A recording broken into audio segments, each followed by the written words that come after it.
I have given you access, Daniel. Can you please check?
Hello. Hello, are you able to share it? I am now, yes. Yeah, that's cool.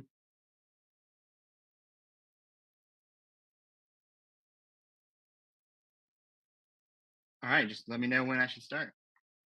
You can start now. Okay. We are live. All right. So what I'm going to be going over today is how you understand a hack, and we're going to start from just looking at a tweet that says a hack has happened, and then kind of go through my process to figuring out what happened and what you can learn from it. And I just basically do this process on almost all big DeFi hacks on Ethereum. Um, And so today we're going to talk about the Sushi Swap hack. And so I'm going to share my screen and we'll get started straight from a tweet.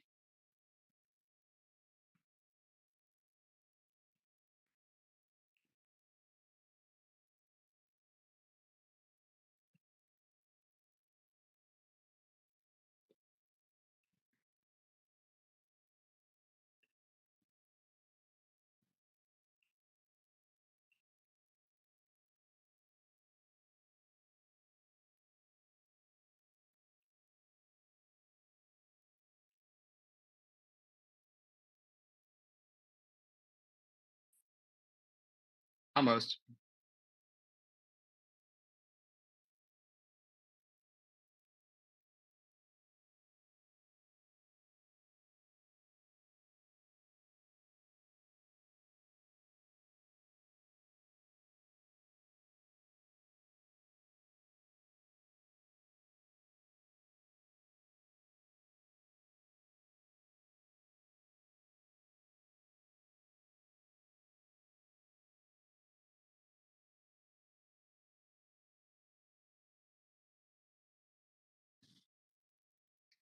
Apologies, had some permissions issues there.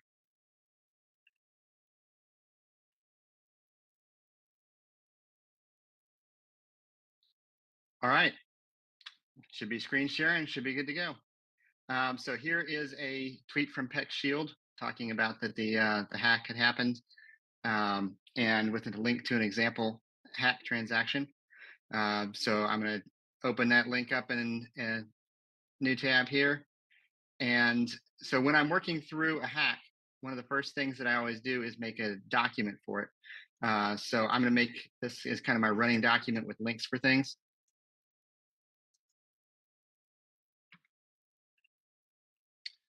And I'm just going to grab, as I go through and I find links to things, I'm just going to, I'm going to put them in there so that I have it later. Let's see. Now, Etherscan just kind of shows that 100 ETH was transferred and these different amounts were transferred. It's not really that useful for debugging. So what I'm going to do is I'm going to take this transaction hash here and copy it and go to open chain. And this is a super useful site that would give a much better breakdown of the hack that happened. This shows at the top here kind of who won and who lost, where the money ended up moving to. And it looks like a lot of it moved to this execution layer rewards vault. Some of the money moved here, and this ended up with an unchanged balance. Now, oftentimes MEV bots will have a lot of zeros in front of their names. And so at first glance, my thought would be that these two would be MEV bots. And so then I'm going to scroll down here and kind of look at what happened during the hack. I'm going to make the screen size a little bit bigger here so we can read better. And so somebody called process route. A balance of was called on Chainlink. My assumption is going to be that this first part is has to do with some kind of paying to run your transaction, because Chainlink doesn't seem to be related in any way to the rest of this. And then here we have somebody calling swap, then Uniswap callback, and then the money gets transferred. Then the money gets turned back into ETH, and then divided up. So whatever kind of hack happened, it basically happened right in this spot right here, because this is the only place that this is just kind of the attacker cleaning up afterwards. And this is kind of things getting set up beforehand. So one really useful thing that I found when trying to narrow down a hack is to realize that there's usually the 3 phases or 4 phases where an attacker first prepares for their attack by often getting flash loan callbacks or things like that. And then they try to confuse the contractor, make something bad happen. Then they steal the money, and then they kind of divide up the money and clean up the mess. So for us, the most interesting things are right down in through here, process route through transfer, transferring out to Ethereum. Now, right now, we just have a big bunch of contract addresses, and that's hard to work with. So we're going to go back up to the top here, and we see that this A1 address ended up with the money. And so if we look at for the A1 address, it's just getting the money transferred to it at the end. But the great thing about this open chain website is that you can put labels and change the names of each one of these. So this is going to call this the attacker wallet.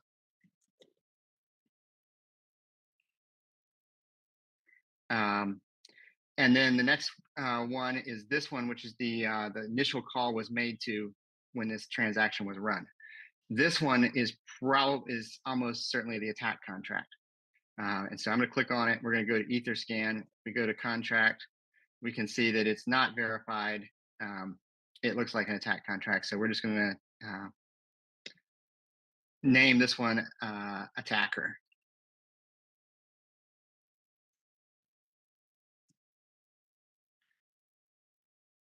And then we're going to go step through.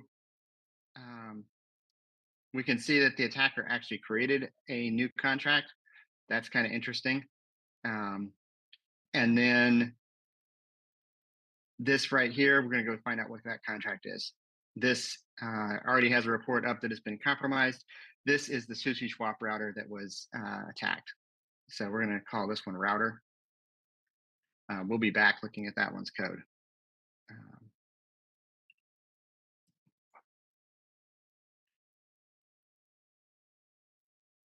No, that's not, I named the wrong one.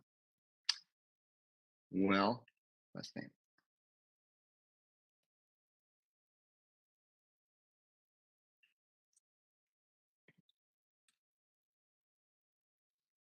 Okay.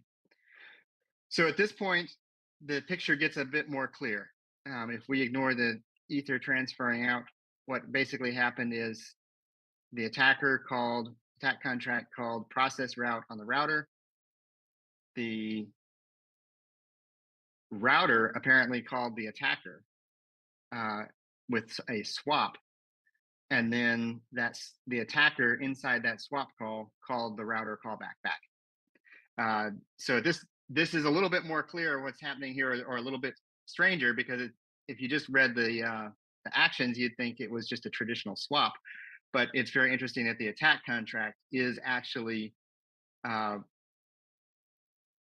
getting swap called on it by the Sushi Swap system.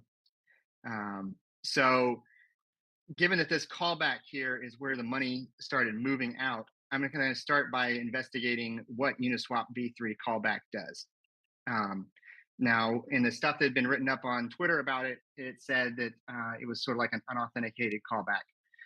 And that's a very common vulnerability where people have a callback that's supposed to do something from a flash loan, and they forget to check that they actually initiated the transaction and it's actually their callback coming back. And that was actually how people took the money back from the pangolin or platypus hackers a few months ago.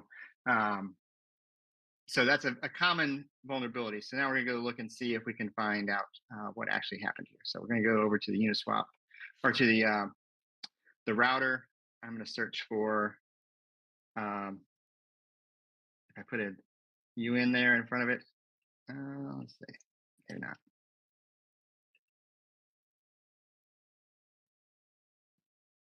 This is the Uniswap v3 callback code right here. And here's where it collects the money and sends it. It collects it from the sender if this matches. Otherwise, it takes it from the from address and sends it to the person sending the message. So this is the code path that would have been followed. Let me make this screen a little bit bigger if I can here. I have to go find it again. Excuse me.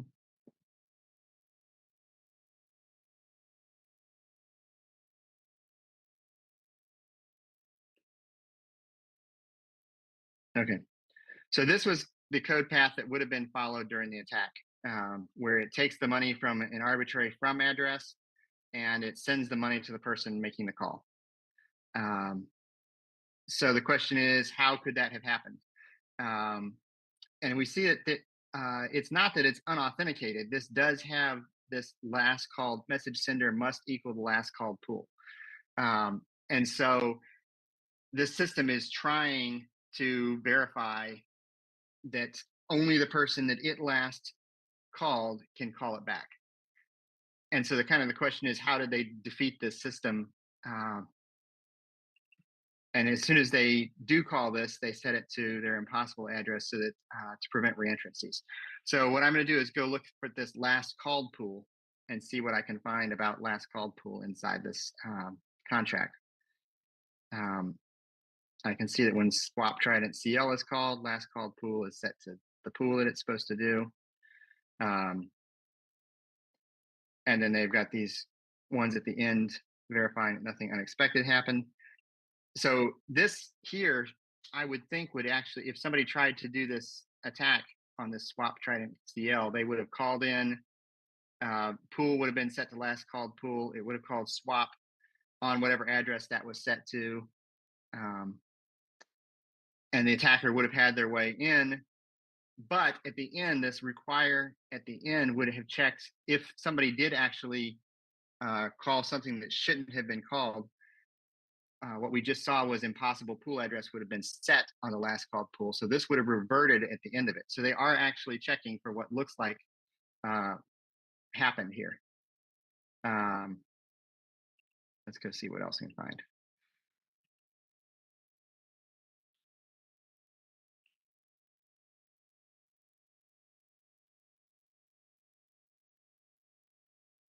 Oh, it's requiring that it does equal impossible pool address, which means that the callback took place. So this is this swap uni v3 part.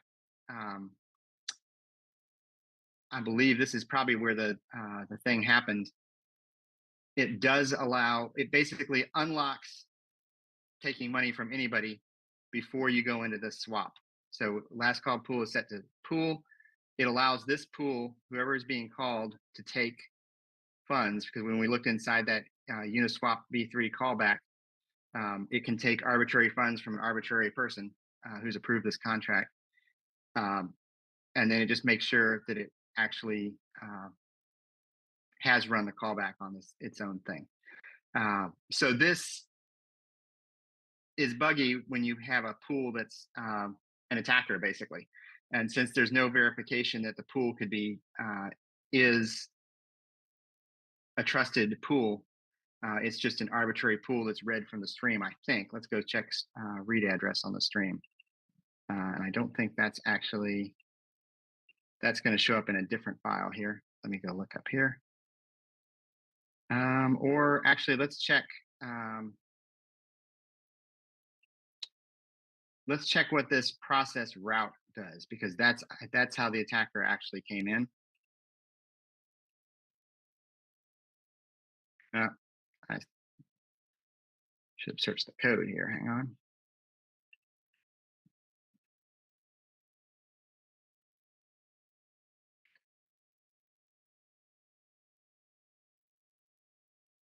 Process route internal. Create stream with the route. And the route is just a bunch of memory. So it's completely attacker controlled how the stream looks, which is basically what we were looking for. And once it's created the stream, let's find out what happens to it. It processes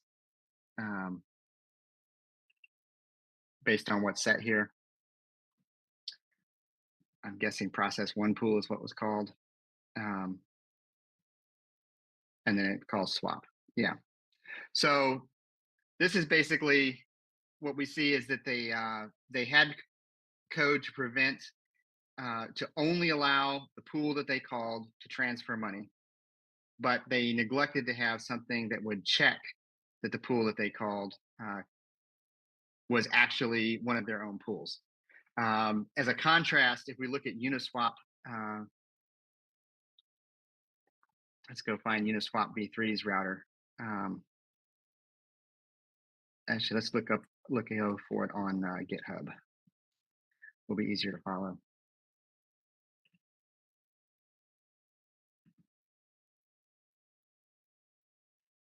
Let's see how Uniswap v3 handles this. Let's go look for a callback, Uniswap v3 callback. This is the same method in the Sushi Swap router that was vulnerable. This, instead of just verifying that the pool that initiated the swap or was used for the swap matches the caller, what this does is it takes the information about what kind of swap we're doing, and it's in another file, unfortunately. Let's go to verify callback.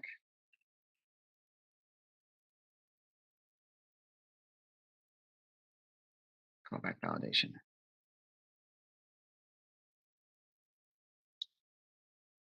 It basically recalculates the pool address that's being used. And so this ensures that you cannot use any non-Uniswap pool, and that it is always, in fact, using the correct Uniswap v3 pool. So this is a much stronger guarantee than whoever initiated it can call, or whatever pool is being used can call back and take money from the router. This actually ensures that only a valid Uniswap v3 pool and only the actual pool used for the actual tokens that are being swapped can be used. So this is actually a much stronger guarantee here. So at this point, we sort of know what happens. I write out what happened. Let's see. No authentication of uh, valid pool. Attacker, let's make these texts bigger. Attacker was able to use their own contract as a pool and request funds from any user.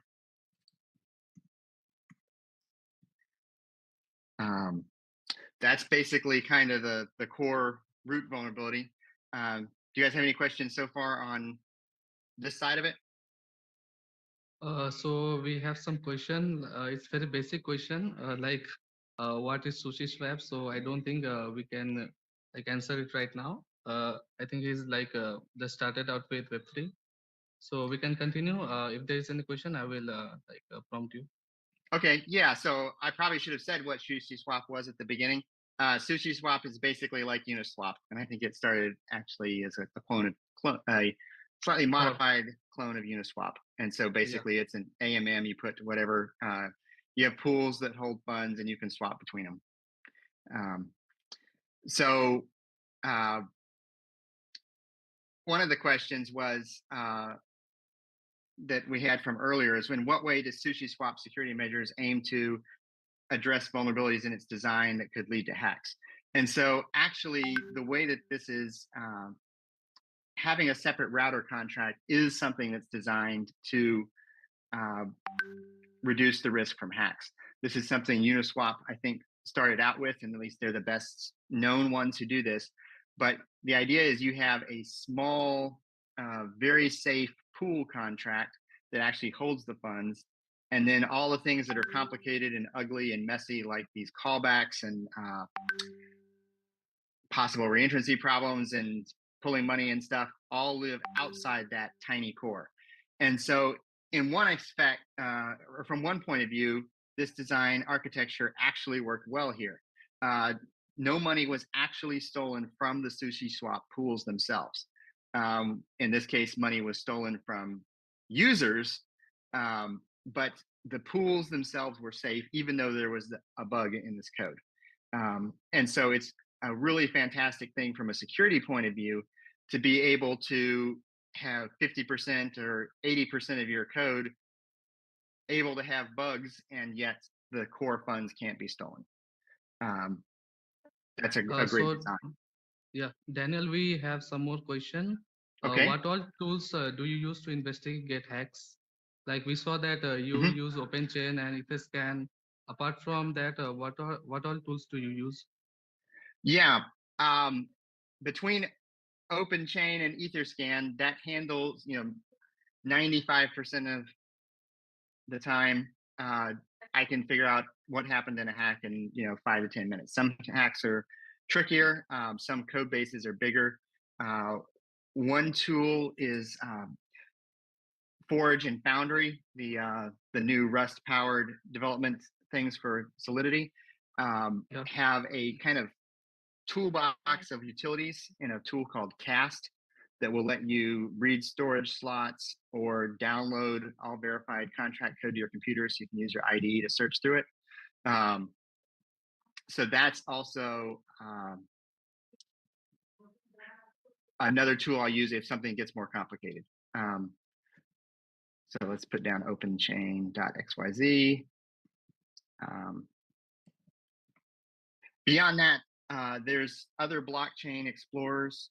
There are other ones like that are similar to OpenChain, but for a long time you kind of had to choose based on what platforms were supported by each one. But right now, OpenChain basically has everything, and so I just use it all the time, pretty much for everything now.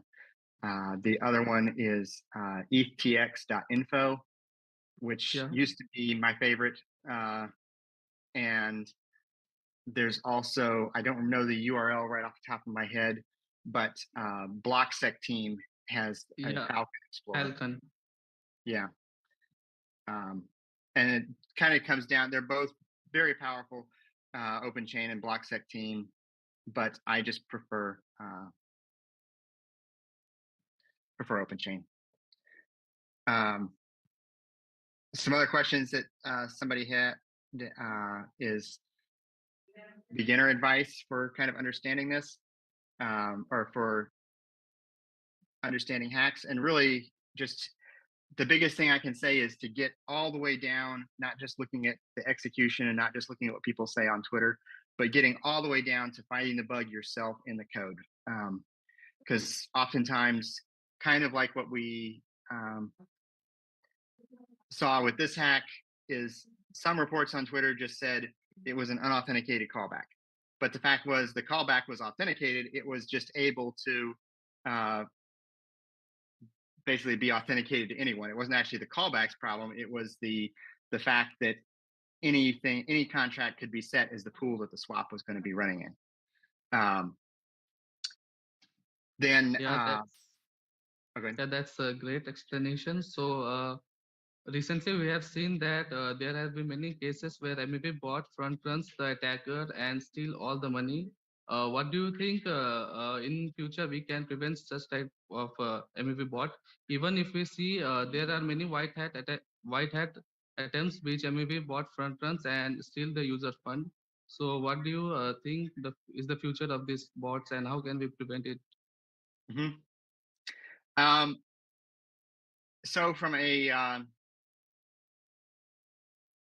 there's a lot of skills and uh, expertise involved in the whole big picture of stealing money. And finding the vulnerability is only one small bit of that. Actually, not getting Yeah. front run and not being found and other things like that are other parts of that. And I've just specialized because my whole job in life is to protect the money from being stolen. I've only specialized in the very first part of the contract vulnerability that kicks it off. But as far as users and swaps, there are anti-MEV ways to do it, and sophisticated attackers do those. But that's kind of beyond what I study. Okay, And that's cool. yeah. Yeah. So we have a question from user Calamity. So how to find critical vulnerabilities in smart contracts? Mm-hmm. So from my point of view, there's usually three ways vulnerabilities show up. One is the contract code did something stupid. Two is there's a common pattern that vulnerabilities there's often common vulnerability patterns that happen over and over and over again.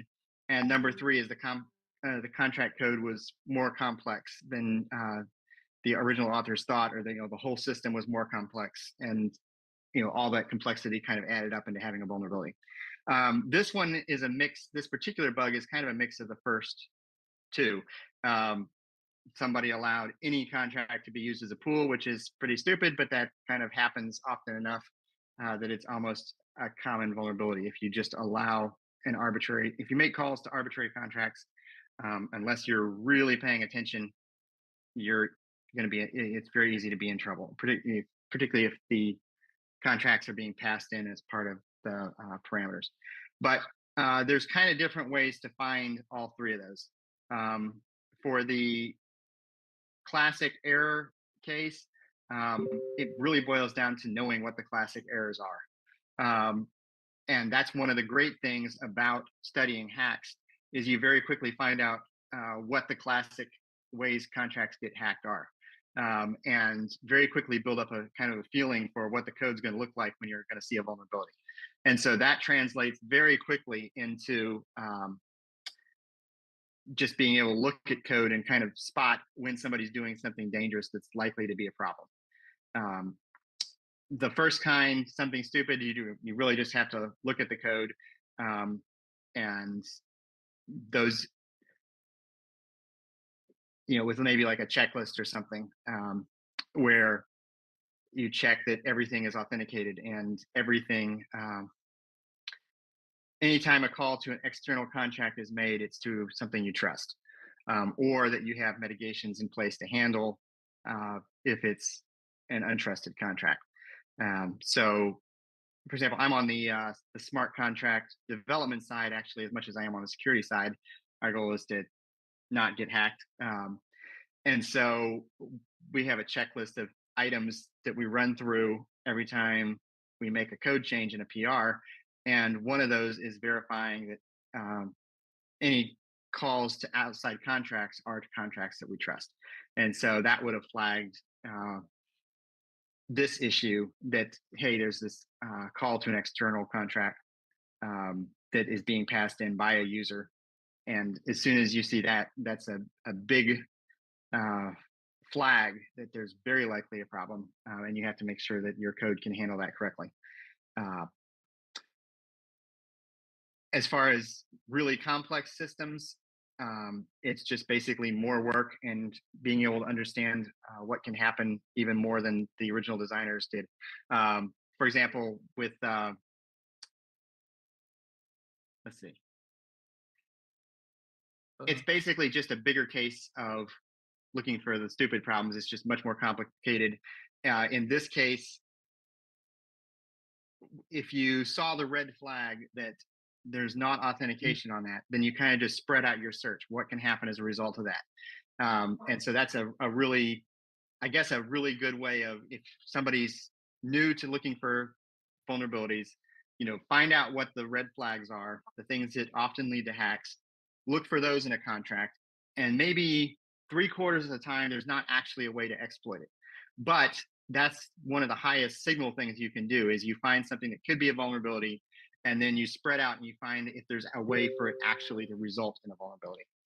And some contracts will have stacks of things that are dangerous. Like this contract not only had an external call, but was designed to be re-entered multiple times, and was designed to take a whole big list of things, actions from a user to carry out. So it was a very dangerous contract with several red flags. And it's possible to do this kind of contract and not have the bug, but they didn't have all the protections in place. yeah, I totally agree with you. So, studying these hacks will anyone who is beginner in this field of auditing or smart contract security researching, they should like study these hacks. It will give a real insight on how actual the attacks are happening. So, if we look few years ago, there were the classic reentrancy attack were more common, but nowadays we will not find those type of attack, right? The recent hacks are a lot more complicated and a lot more steps are involved. So studying these hacks will definitely take one to a very next level of understanding the security of smart contract as a whole. So I completely agree with you. So let us wait for a few minutes and see if there is more question.